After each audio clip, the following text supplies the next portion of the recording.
اهلا بكم يا اصحابي، عاملين ايه؟ النهارده هنشوف جيم سولو سكواد، هنشوف جيم روعه ان شاء الله يعجبكم باذن الله. الجيم ده احنا ما فزناش الجيم، بس عملنا فيه عدد حلو جدا من الكلات، زائد ان فيه بوشات جميله جدا. تابع معانا الجيم للنهايه عشان فيه مفاجاه اخر الفيديو ده. يلا بينا نبدا ونشوف الجيم. وهنا احنا نازلين بوشينكي،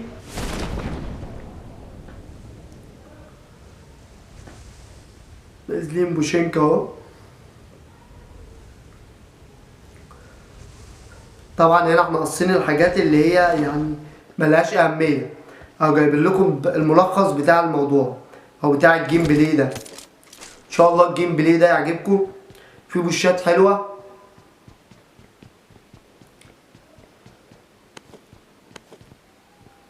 هنا انا بحاول اسوق سامع رجلي جنبي، فبحاول ادرك او هندل الموقف واعرف هو جاي منين بالظبط، او الرجل او الصوت ده فين.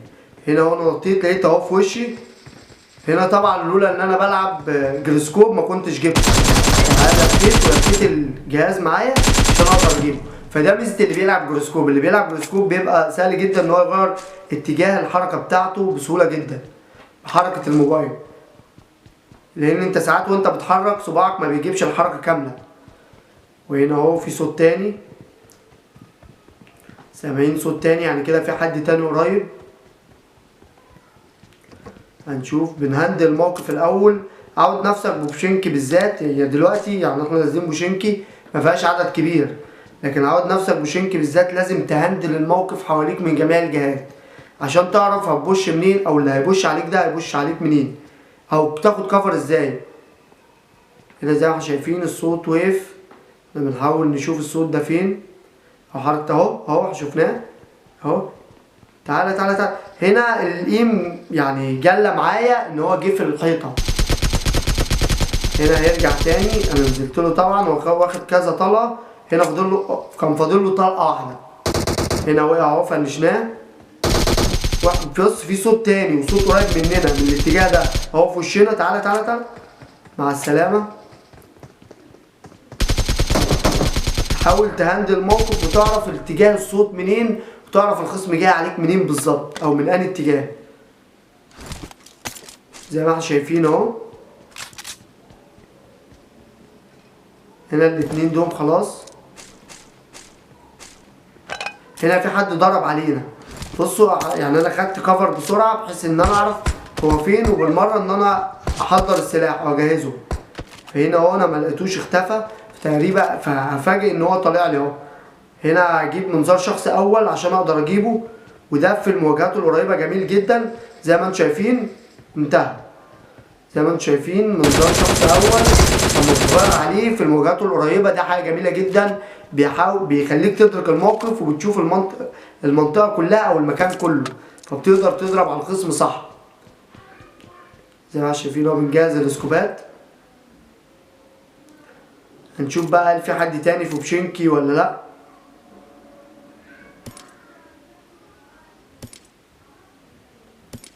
هنا مفيش اصوات تانية في بوشينكي. هنا اهم هايل بقى، لازم يكون برضو الهيل بتاعك مكتمل عشان تقدر لو بشيت على حد وضرب عليك هو الاول، او انت مش شايف حد وضرب عليك، يبقى انت الهيل بتاعك بيساعدك ان انت تقدر تلف، تقدر ان انت تنام في الارض، تاخد عليه ساتر تلف له وتضربه. حاجات كتير. هنا اهو رحنا مباني سكول، ملناش حد في بوشينكو. ده واقف كده يعني، بص واقفه غلط جدا. بص انا من بعد قد ايه وقدرت اجيبه بسبب ان هو واقف وقفه يعني غبيه جدا منه ان هو واقف الوقفه دي بصراحه.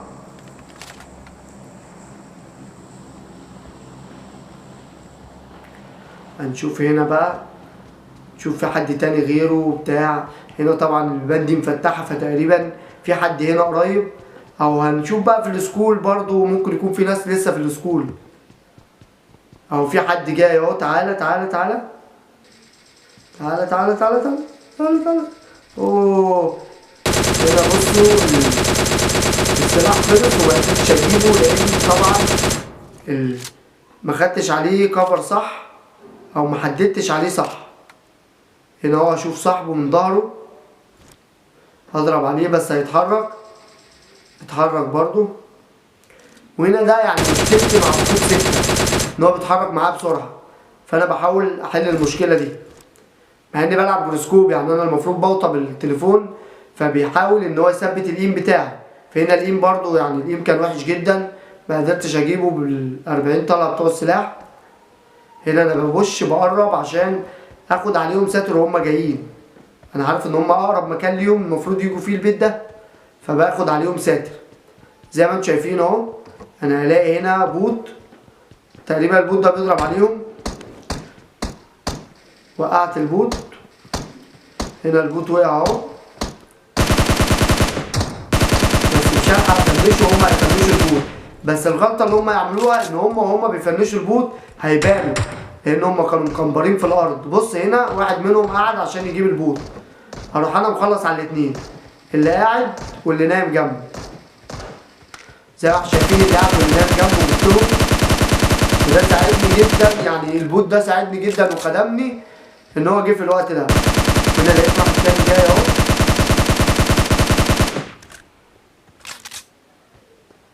زي ما احنا شايفين في صوت هنا طالع اهو. تعالى مع السلامة. زي ما انتم شايفين لازم تهندل الموقف وتشوف الكفر اللي انت هتاخده على الخصم فين. يعني انت هنا خدت كفر على السلم عشان شايف ان هو جاي طالع السلم، فحتى لو رمى سموك هقدر اطلع فوق. وهنا المفروض لو انت مكانه بقى وعايز تبش البش ده، لازم ترمي سموك على السلم، سموك دخان، قبل ما تطلع. زي ما انتم شايفين اهو، بنحاول نسمع او نشوف الصوت الضرب ده كان منين.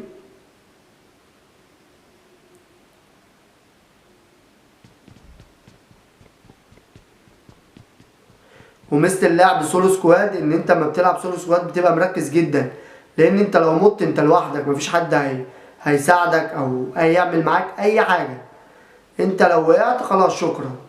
فبتبقى مركز جدا وبتبقى صاحي جدا للعب. وزائد ان انت ما بتبقاش يعني شاغل دماغك بحد، يعني زميلك وقع فبتبقى شاغل دماغك بيه، انت وقعت فزميلك بيشغل دماغه بيك. فده برضو اخطاء لينا كلنا. فالسولو سكواد جميل جدا بصراحة، انا من رأيي.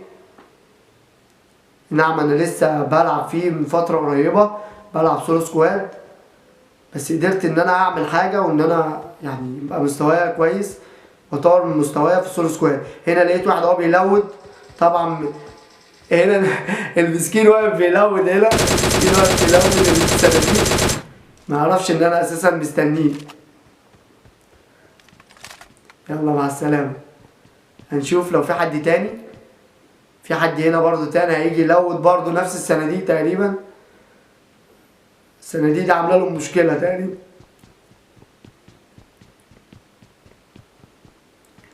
زي ما احنا شايفين بنحاول نبص يمين وشمال بحيث ان احنا نهندل الموقف ونشوف. اهو بص هنا واحد تاني جاي يلود الصناديق. الصناديق دي وربنا فخ جميل قوي للناس اللي زي دي.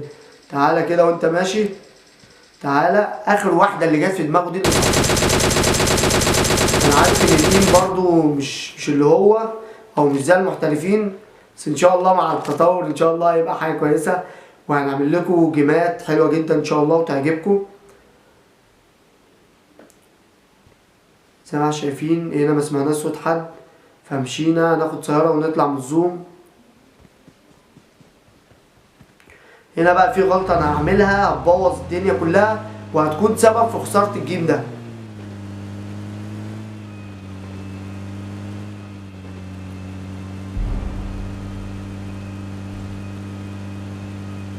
زي ما انتم شايفين انا المفروض كده اعدي الناحيه التانيه.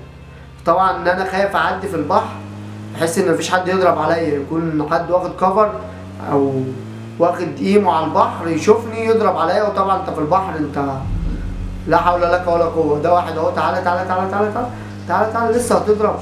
ده لو كان ضرب بدري شويه كان خلصني بصراحه، لان ده دلوقتي طبعا زي ما انتم شايفين. هنا عدي الجسر، شفت الجسر اهو عديه. هنا بقى هتحصل حاجه غريبه جدا ودي هتكون السبب في ان انا اموت. هتشوفوا بجد حاجه غريبه دلوقتي. زي ما احنا شايفين اهو، هنا يعتبر كده انا دخلت الزوم، خلاص انا كده في امان. شوفوا بقى هنا لقطة غريبة جدا، وبسببها انا هفقد تركيزي وهخسر الجيم ده، مش ههندل الموقف كويس فهخسر. هنا هو طبعا بهيل بحيث ان انا يبقى الهيل بتاعي كامل، لو حد بش عليا اقدر ان انا فايت معاه، 1 2 اقدر ان انا فايت معاه زي ما انتم شايفين اهو. بنهيل طبعا للاخر، لازم الهيل يبقى كامل بالذات في الزوم الاخيره دي، عشان انت كده قريب جدا من الاخصام، زائد ان هم عدد وانت لوحدك. يعني انا دلوقتي قصاد 3 مع بعض وانا لوحدي. هنا هو بحاول ان انا اشوف كل الاتجاهات، شوف في حد هنا حد هنا. هنا بقى انا هغلط غلطتين المفروض ما كنتش عملتهم.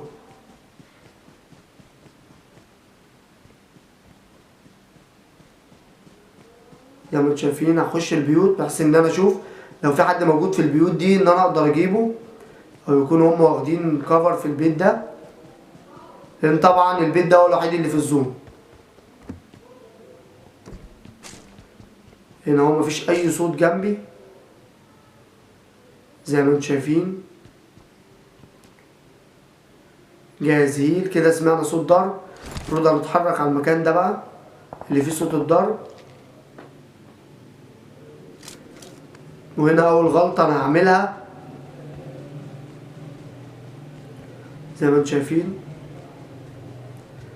اول غلطة انا هعملها ان انا اروح اخد العربية وابش فيها في الزوم الصغيرة دي السيارة. فغلط قوي ان انت تكون قصادك مجموعة وانت لوحدك وتاخد السيارة وتبش فيها في يعني في مكان زي ده. هنشوف دلوقتي هو هنا بيضرب عليا، حاول اهرب بسموك، هرمي سموك طبعا في الاتجاهين، وعود نفسك لما تكون في موقف زي ده ترمي في الاتجاهين. لو رميت في اتجاه واحد هو هيعرف الاتجاه اللي انت طالع منه، ولو قيمه كويس هيجيب.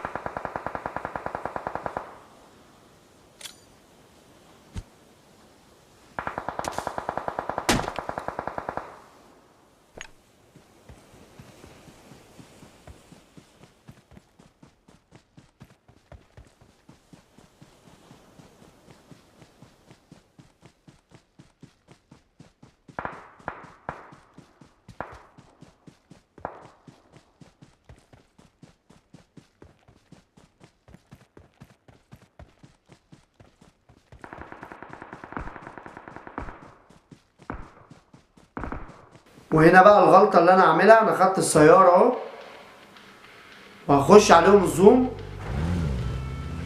بصوا الحتة دي بقى، او الغلطة اللي انا هعملها دي، او اللي برجلتني بقى، دي الحاجة التانية اللي برجلتني وخلتني اخسر الجيم ده.